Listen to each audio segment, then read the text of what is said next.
See there. Uh-oh. We in there. What's up, y'all? Peace and love to all the guys and goddesses and the high vibrating species on the planet. What it is, what it do now. Salute to you, Academies. What's busting? What we doing, y'all? What we doing, y'all? What happening? Welcome back to the channels. Welcome back to the channels. You know what I'm talking about? It's Shadow Law. Hello. Hello to you. Peace to you, Shadow Law. How y'all living? How y'all living out there? You know what I'm talking about? Doing your shadow thing, I see. Yep. Okay, the mates, come on in, man. Y'all have a seat, man. You know what I'm talking about? We finna check out some more of these SCPs. You feel me? Today we are back with the Exploring series, and this is SCP-5236. Now, I didn't see these numbers right here, so that's 9, and that's a 7. Okay.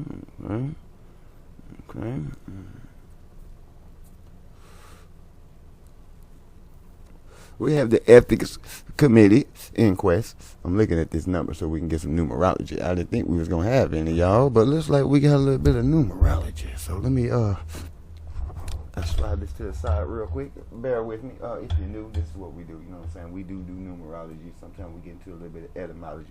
I'm sorry. We do numerology, and then sometimes we do get into a little etymology, and you know what I'm talking about.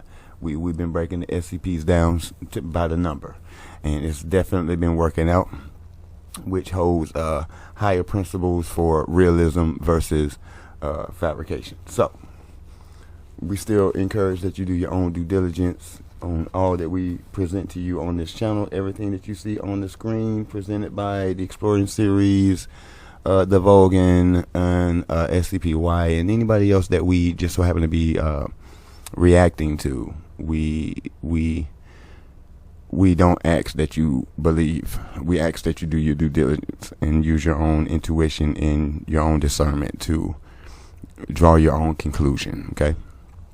Your own, all right? Nobody else's. You do better off when you go with yourself and nobody else, okay? That's food for your thoughts there. So now we have 5236, so that's a 7, and then that's a 9.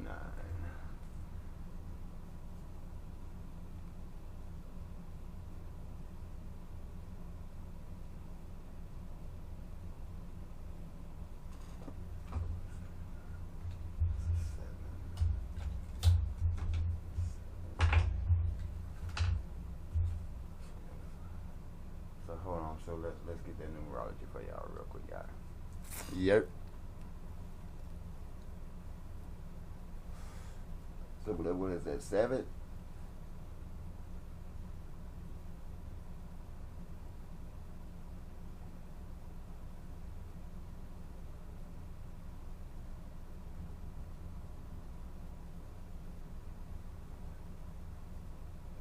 Okay. So we got for the positives, independent. Sorry. We have independent for the positives. Independent, religious, inspired, secretive, and authority. For the negatives, we have sarcastic, too demanding, crafty. I believe that is going to be cynical, deceitful, schemer, faithless, and too critical. Okay, so that's the Ethics Committee. So if you're new, we're going to look for any of these triggers right here to be a part of the Ethics Committee, whether it's positive or negative. Seeing that we're dealing with the SCPs, and majority of them they come out to be rather negative, we tend to really look for those negative sides. But there can be some positive things come out of these SCPs as well, as we discovered.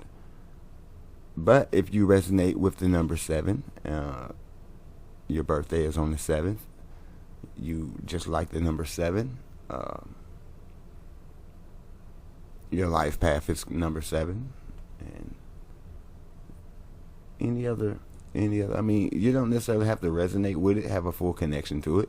It could actually be some energy that you're holding that could resonate with the number 7. your day could be resonating with the number 7 and you just not be connected to it and personally connected to it, right? Or intimately connected to the number, okay? You can still harness the energy. It can still carry the energy, just like whatever the day is.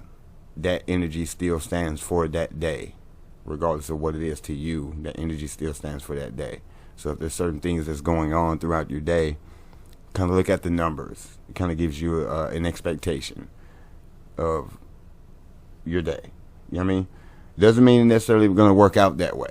It all depends on your energy and how you're prospectively looking and viewing your day. Okay, so that is our numerology for today, Clintnass. And if you don't mind hitting the like, share, and subscribe button, because we do have Shuttle Law on our ACE card.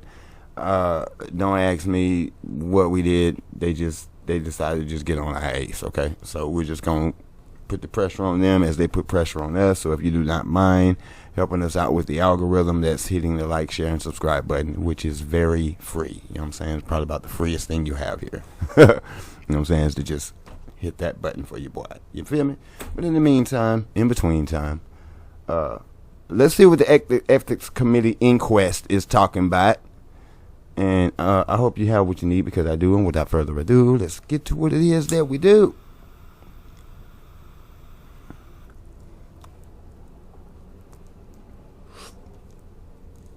Bus. SCP-5236. Hey, why they got to be an SCP, bro? I mean, let's count. That's 1, that's 2, 4, 6, 8, 10, 12, 14, 16, 18, 20. So we have 20 board members here on the Ethics Committee that we see, okay? And that's number 2. I'll pull that in a minute. Ethics Committee Inquest. Working at the SCP Foundation is never going to be that safe of a place. I know, right? Despite all the safety precautions, the containment procedures, the warnings, and policies, the fact remains that anomalies are unpredictable and dangerous. Yeah. A researcher might just be sitting there in their lab, working on a project, when suddenly they might no longer exist fully in this dimension. While sometimes this situation might just get contained as the higher-ups just shrug and move on with their lives, others might take a closer look to figure out what exactly happened. Right. Most of the time, anomalies appear out of the blue, but sometimes their source can be identified a little more easily. Let's take a look. Let's do that. We begin the article with a notice that this packet of documents has been sealed to the Ethics Committee under Article 3 of the Foundational Mandate, and Level E5 clearance is required for access. The first document is a provisional SCP file for 5236 that was submitted for approval to the Ethics Committee, but was denied. The object in question is listed as safe, and is described as an unstructured discontinuity in Einsteinian spacetime, encompassing a roughly 2-meter, 4-dimensional cube of disordered space, also known as a tesseract. Yeah. Sound like the rapidly shifting 4-dimensional topology of the tesseract is inhospitable to ordinary matter, causing destructive malformations to instruments inserted through the boundary layer. While safe transit into or out of the tesseract is impossible with presently available technology, visible light is able to escape it, albeit heavily distorted. It's located in a room in the Site-19 Chemistry and Chemical Biology Department, formerly designated as Laboratory S-19-12B. The 3-dimensional volume of the anomaly surrounds the space formerly occupied by a portion of a lab bench, a desk chair, and the bodily remains of senior technician Sasha Elliott, all of which are intermittently visible through its rapidly shifting surface topology.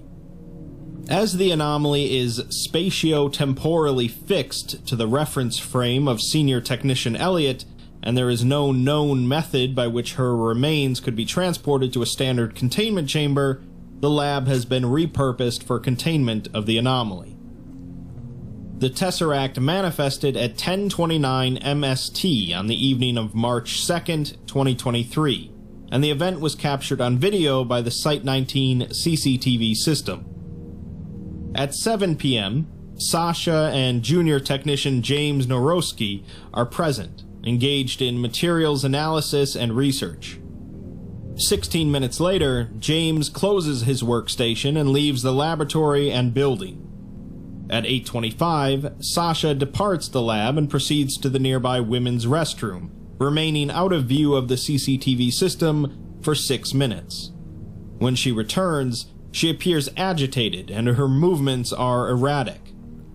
At 9:38, she falls asleep at her workstation after a prolonged period of inactivity, with her sleep being notably restless. At 9:55, she abruptly awakens, screaming and falling out of her desk chair. She then makes several failed attempts to regain her footing over the next 34 minutes. Finally, at 10:29, she exhibits signs of a grand mal seizure for 13 seconds, at which point a bright flash of light overwhelms the CCTV system for another 4 seconds.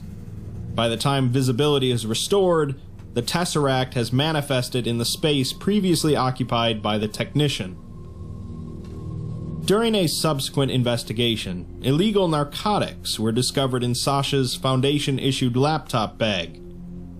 Junior technician Norowski admitted that he was aware of her ongoing drug abuse, yet chose to not notify his superiors.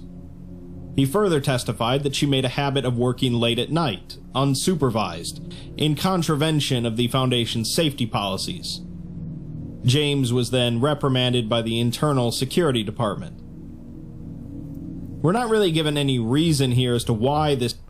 Okay, I'm just gonna say this, just given with the first 5 minutes that we've gathered, this chick is definitely being secretive. You know what I mean? Definitely crafty and scheming. Don't necessarily know if she's being deceitful just yet, or if, you know what I'm saying, the actual reason why. But yeah. This SCP file was denied by the Ethics Committee, as the containment procedures seem pretty simple, consisting of just sealing off the lab and letting it sit. A second document in the packet provides a bit more info, explaining that the underlying cause of the Tesseract's manifestation has not been made clear in the document, and if its origin is unknown, this must be made explicitly clear. The mention of Sasha taking illegal narcotics implies some sort of connection with the anomaly's manifestation, but insufficient information is given. The containment procedures must also describe what measures are necessary to prevent further instances from manifesting in the future. With that, the same researcher that wrote the first draft, Lee Corbett, wrote up the second one, noting that he's included mention of what measures should be taken should similar anomalies appear in the future, and removed the references to Sasha's drug use to avoid confusion and oversaturation with unnecessary information. This one was also denied, however, although we're not exactly given a reason why this time. All Lee really did was include a line that states that similar containment procedures are to be implemented in the event that any further instances of SCP-5236 manifest in the future. Due to suspicion of malfeasance among Foundation staff, as established in the document, the Ethics Committee has initiated a formal inquest into the matter. Under Article 3, Section 7 of the Foundational Mandate, the Ethics Committee has unrestricted powers of deposition on the matter, and the O5s only have access to the inquest information if the committee grants them permission. We just hit authority. Lee Corbett, senior researcher and director of the Chemistry and Chemical Biology Department, is interviewed by one member of the Ethics Committee, Mallory Gleason. She apologizes for having to bring him in on short notice, and says that this should be a pretty quick matter, more of a formality than anything. She tells him that they're cleared for Level 3 information, unrestricted, so he can speak freely, and then asks why he's the sole author of the 5236 file if it's not a biological or chemical anomaly. Lee explains that it's an unusual situation, as it literally occurred in his department, in one of his old labs. He did a lot of the early investigation and cleanup, and started drafting the document as he did so. He says that it was a horrible tragedy, and it felt only fitting that he at least write up the incident report. Since the math wasn't exactly the most complicated thing in the world, he decided to keep going and take care of the full document.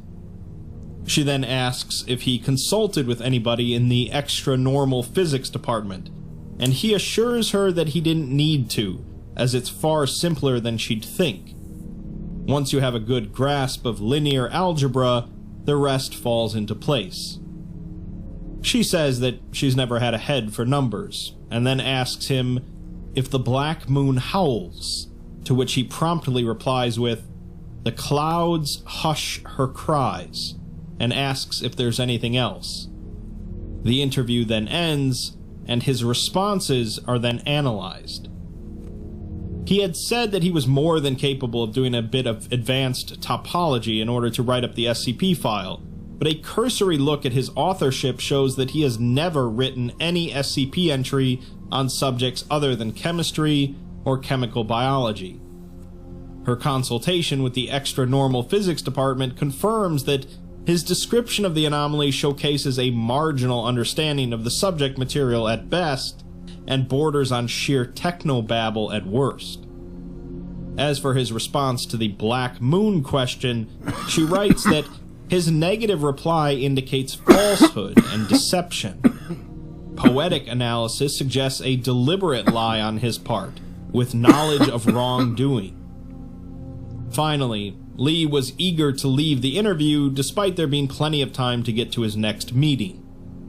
She notes that if she were his lawyer and this were a police interrogation, she'd duct tape his mouth shut before he talked himself into a felony conviction.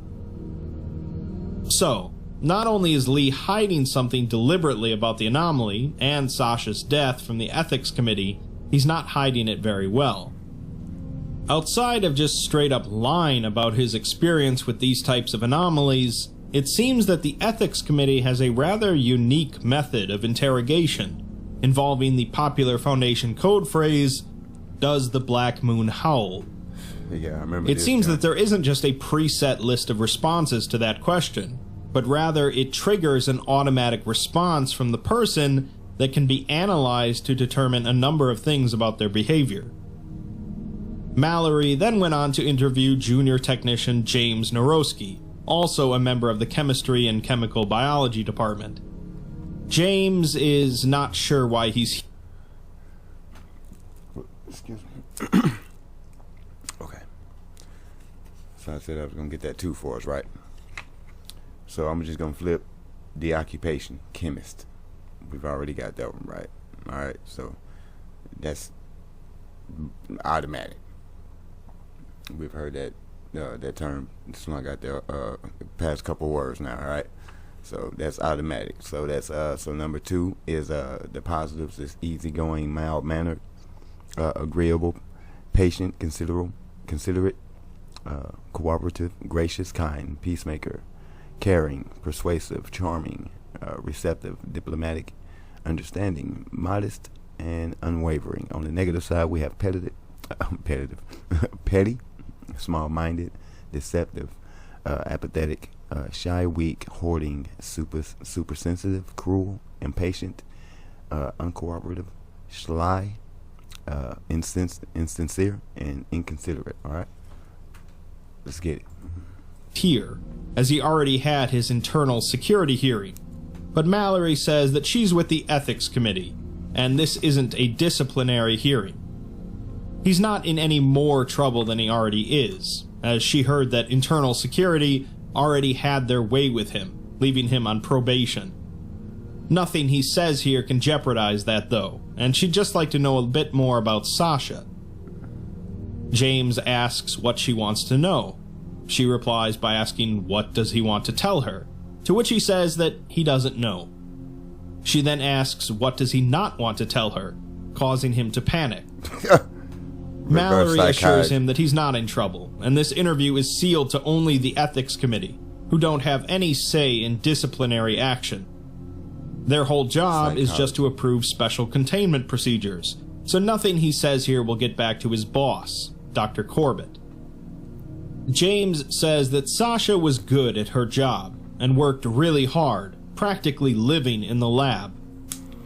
Mallory asks if that's why she started using narcotics. Do they really have a choice in the matter? And James replies that they're all pulling 70 to 80-hour weeks, but Sasha was working herself into the ground. The number of samples they have to run is insane, okay, she needed and vacation. he nearly got fired for taking a sick day. Damn. So yeah, she started using, and he doesn't blame her. And to James's surprise, neither does Mallory. What'd I say? Do they have a choice? Damn, they got fired for taking a sick day. Boy, get the boy. What that inconsiderate? You inconsiderate? See? By the number. God dang it. Let's get it. She says again that she's not security, and she's just interested in back on why Ye's Sasha card. was high on the job, but she's not a narc. She then asks him what Sasha was taking exactly, and although James claims that he already told this to internal security, she wants to know as well. He confesses that it's called Thumper, like the rabbit, and it's both a nootropic and a stimulant. Ooh. He's not quite sure what's all in it, but it's nothing like he's ever seen, with one pill able to keep you on your feet all night, and you stay sharp. He's taken it himself, and admits that it works, but you get the craziest nightmares when you come down. That ain't good. Sasha sold it to him, but she bought it from someone else, who makes the pills themselves. When asked where exactly she got it, James claims that he doesn't know. So Mallory asks him if the black moon howls. His response is, "The winds crushed our throat." Yo, so I got a theory, right? Humor me, will you? So, if you take the pill, what? Let me say it this way: what if it's in what's already on your heart, or what's in your thoughts, or in your blood, maybe, like generational junks, right? That causes you to have these nightmares. So, what if you don't have so much low vibrational energies? Would it still cause you to have nightmares? See what I'm saying? And if it doesn't, then that would say that's your vibration that's causing the nightmares. Now, if it does still, regardless of how high you're vibing, then whatever this is, whatever type of pill this is, it's balanced. It's no matter how high you are, that's still like I would say it's still a negative high. So you feel like you're vibing high, you know what I'm saying? It's like vibration is high, but you're really not. It's more like if you were to like Adderall or something like that, maybe. So you know what I'm saying? Like you're up, you're alert, like Ritalin. But you're not. You're still, your vibration isn't really matching for real. You know what I mean? So that's why it's like easier to crash. Now this crash is neurological because it's giving you nightmares. So that this, you know what I'm saying? This is pineal gland. So yeah. I'm just saying. And Mallory asks him if he knew Sasha was going to get high that night. James counters that he isn't able to answer that, and Mallory concedes the point, ending the interview. In the post-interview analysis, Mallory writes that Site 19 records show technicians in the chemistry and chemical biology department working nigh impossible hours, with statistically improbable numbers of heart attacks and nervous breakdowns. See, and they're this is too critical, you know what I mean? So now it's too critical. And that's back. We're back on our 7 with that one. You know what I mean? The weak. You know what I'm saying? Negative. That's on the 2. You feel me? And we already know these people are inconsiderate. Got these folks working like that. It's cruel. You know what I mean? So yeah. We bouncing from 7 and 2 on this one, guys. Let's keep going. Still getting some exemplary work done. This thumper drug sounds a lot like something out of the early studies on mixing Class X nestic memory retention drugs and mundane stimulants. My ecstasy. And she remarks that James looks like a walking skeleton. Holy smoke. Analysis of his response to the Black Moon Howl phrase shows a strong negative reply, indicating a deliberate lie. Additionally, the usage of a first-person pronoun and a violent action against the subject indicates that, while James is lying about the source of Thumper, his attempt at deception is due to fear of personal reprisal, something deeper than just disciplinary action. Later, 0510 pops into Mallory's office to have a conversation about the inquest. Too demanding? 0510 says that the Ethics Committee has authority over special containment procedures only, so she's unclear as to why Mallory is interviewing technicians, and how there's even an ethical issue here in the first place. Sasha didn't survive the incident, so there's nothing unethical about shutting a dead body up in a cell, even if it is tragic. Right. To be honest, the council thinks it's ridiculous that Mallory called an inquest at all, as there are more important things on her desk. Mallory and 0510 clearly go a ways back, and Mallory asks when was the last time she actually managed to strong-arm her into dropping something once she got her teeth in. 0510 just says that she doesn't know what she's digging into, but Mallory says that she's not an idiot. Sasha overdosed on a cocktail of stimulants and Class X nestics while sitting in a thomically active research complex. She had a nightmare, and it cracked through the noosphere hard enough to leave an exit wound in space-time. 0510 admits that that situation does seem possible, and Mallory continues. Class X nestics are for remembering things that really want to be forgotten, like demonic anti-memes and cold pattern screamers. They're not for daily consumption, even at a low dose, and you can't exactly wander down to your friendly neighborhood drug dealer and get a baggie of esoteric super meth, nor can you walk out of the Site 19 pharmacy with a bottle in your purse. That'd be horrible. Mallory says that Lee, the head of chemistry and chemical biology, is dealing. He can get his hands on the raw precursors to nestic drugs before they're slated for the pharmacy. And she went through a few filing cabinets worth of old research proposals, finding that the department worked on nestic no-dos back in the day. Lee was a junior researcher on that project, and also entirely blew his interview with her. She used to think that 0510's poker face was bad, for a sociopath, but nothing like this guy.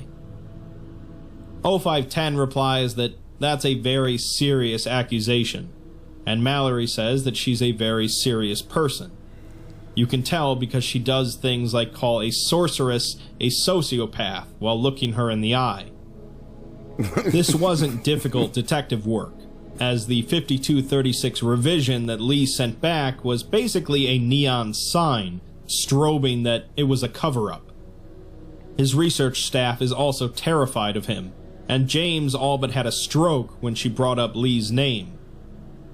0510, however, says that if Dr. Corbett is manufacturing narcotics, then this is definitely a matter for internal security, not the Ethics Committee, so the foundational mandate shouldn't apply here.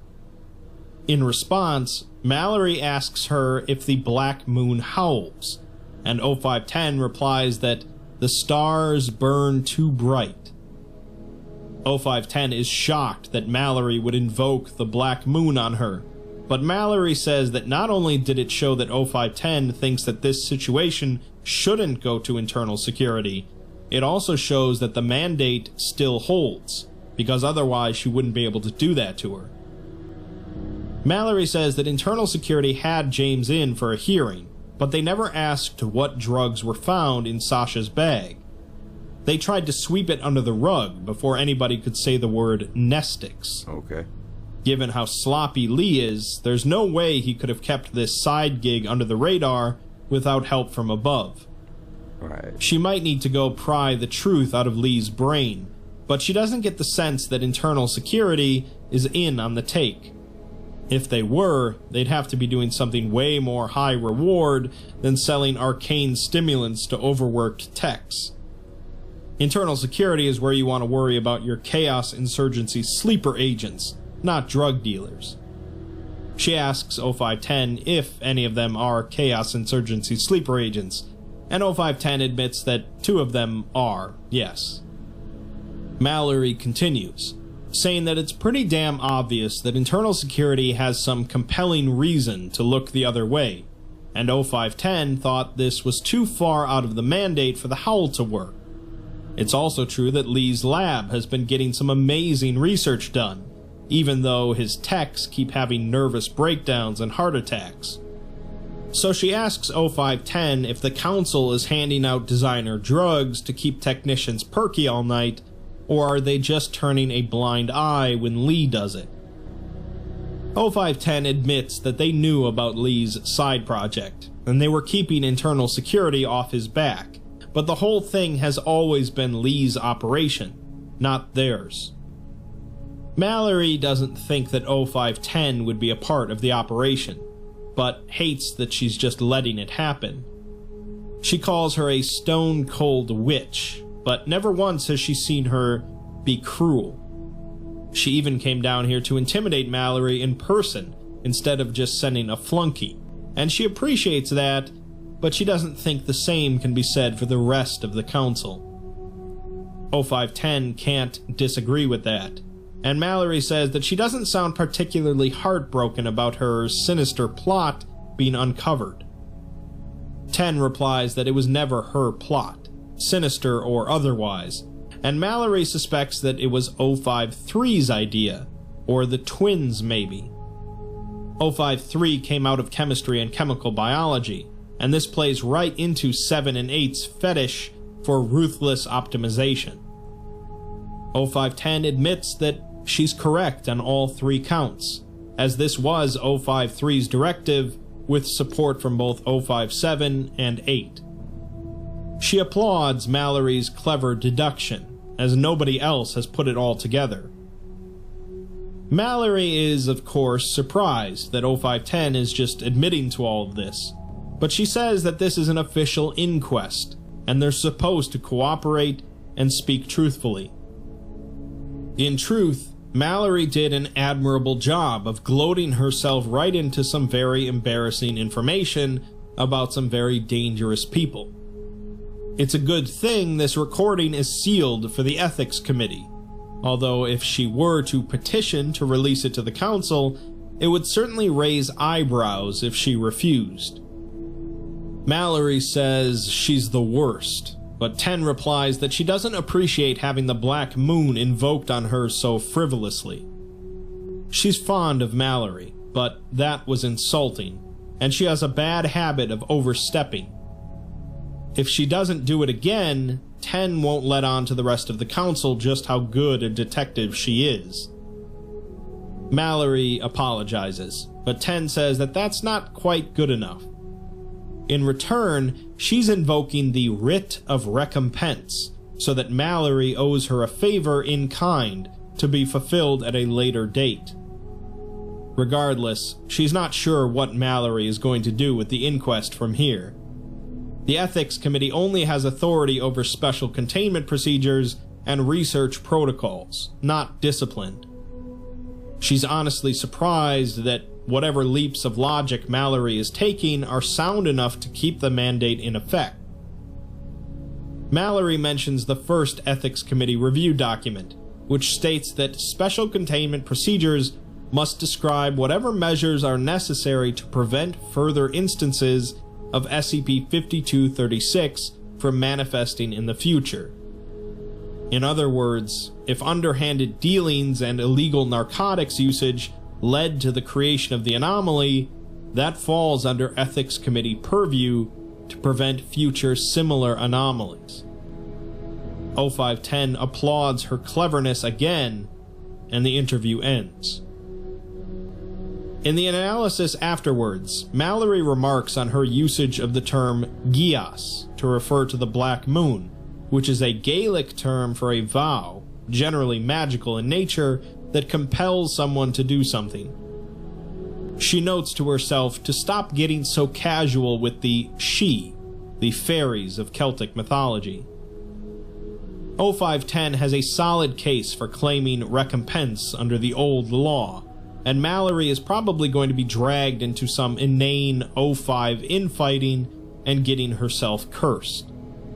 She'll have to get 0510 a box of that tea she likes, or maybe an infant to devour, although she writes that last one was a joke. No. As for the last two statements from them, in which 10 says the situation was well played by Mallory, and she replies that means a lot coming from her, Mallory remarks that these are both truthful statements. Finally, we're given the final draft for SCP-5236, which has now been approved by the Ethics Committee. Sasha's name has been redacted from the document, and the description now mentions that the investigation has indicated that Sasha experienced a fatal overdose of methamphetamine and nestic drugs, the combination of which caused a physical manifestation of psychic trauma. The containment procedures mention that audits of employee schedules and work hours are to be conducted on a quarterly basis, coupled with a random selection of anonymized surveys from employees working more than 50 hours per week. Labs found to be overworking employees are to be investigated for abusive working conditions, and employees are forbidden from working more than 60 hours in any 7-day period, as well as working more than 13 sequential days without a day off. An official Foundation Good Samaritan amnesty policy for medical emergencies will be drafted by the Ethics Committee, so that any employee who reports a medical emergency resulting from the use of illicit narcotics is not to face disciplinary action. Disciplinary action is to be taken only when the reporting employee provided said narcotics, or was otherwise engaged in illicit activities. A program for esoteric drug rehabilitation is to be established at the Foundation as well, offered free of charge to any current and former employees. Lab directors or senior personnel found to be encouraging drug use among their employees, implicitly or explicitly, are to face severe and immediate disciplinary action. Using various narcotics to enhance your performance at a job is certainly not unheard of in the mundane world, and that's already a risky enough proposition. Combining mundane drugs with anomalous ones, however, is certainly a recipe for disaster, one that could pretty easily just erase you from this dimension. Damn. The anomaly itself really wasn't the interesting thing here, though, as the interesting thing was what led to the anomaly's creation. It's somewhat surprising at how rough of a job it could be as a Foundation researcher, but it does make sense that they would be somewhat understaffed, considering the privacy and commitment involved in working there. The Ethics Committee used to be considered as more or less of a joke, as the Foundation was an organization that would routinely commit moral atrocities, but times have changed. Not only is the Ethics Committee an important and powerful part of the Foundation, they're a necessary part. Mallory and the committee affected real, positive change here that wouldn't have happened otherwise, as the whole situation would have been swept under the rug. Sure, there weren't really any repercussions for the O5 council members that instigated the whole thing, but I'm sure the average Foundation employee is pleased that the committee exists. Well, most of the time at least.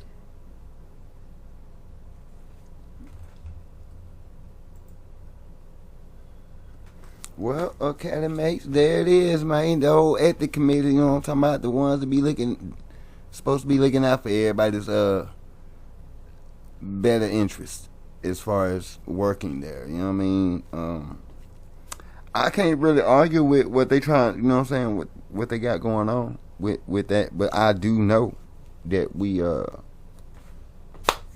a lot. We had a lot, class. We had a lot, man. You know what I'm saying? Oh, yeah.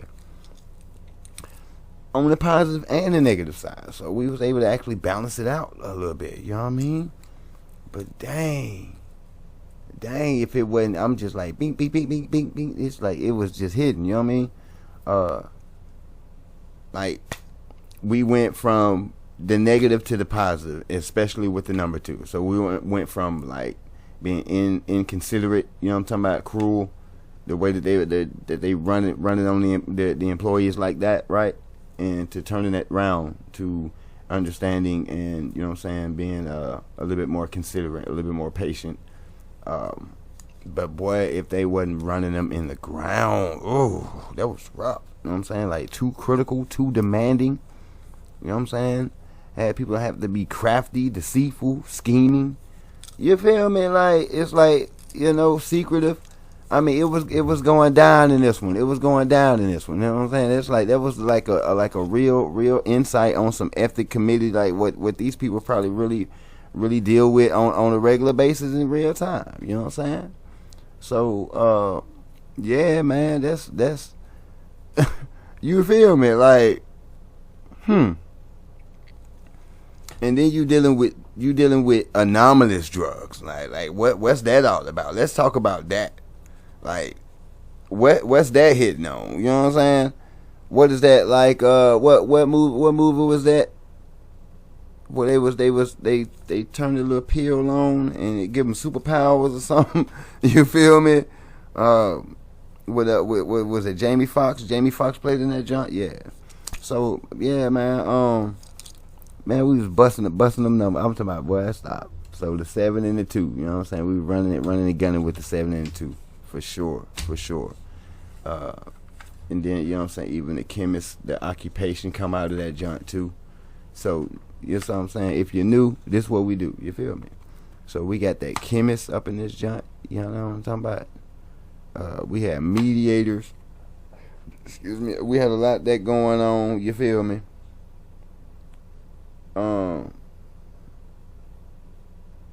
Look at that duality, pair of opposites. You feel me? So yeah.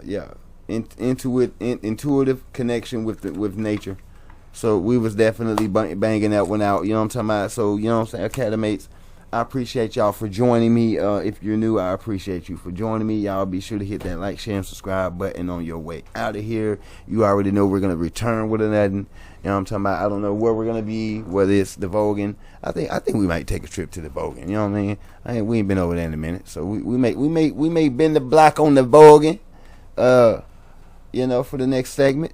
Who knows? We may just swing corner. We may just swing around the corner right here with the Exploring series. But salute to these channels. You know what I'm saying? The Exploring series. Y'all make sure y'all subscribe to them. Y'all make sure y'all subscribe to the Vogan. Y'all make sure y'all subscribe to SCP-Y. Y'all feel me? Get these channels some love. You know what I'm saying? And we gonna keep it pushing. We gonna keep it pushing and keep stepping on the gas. Shout out, I appreciate y'all. You know what I'm saying? Joining us this segment as well. Thank you very much. Yeah, so y'all be sure to keep y'all head on that swivel. Don't forget to keep yourself spiritually, mentally, physically, and emotionally protected. Do not let the world drive you crazy, okay? Don't let the world drive you crazy. Stay vibing high. Do not let them bring you down. And if they bring you down, you better make sure it's worth it, because right about now ain't the time to be playing around. For real. You know what I'm saying? It's the crown out there. The crown is out there. You know what I mean? Ain't no time to be playing. And in the meantime, you know what I'm saying? Y'all do your due diligence. Don't forget to do your due diligence. You know what I'm saying?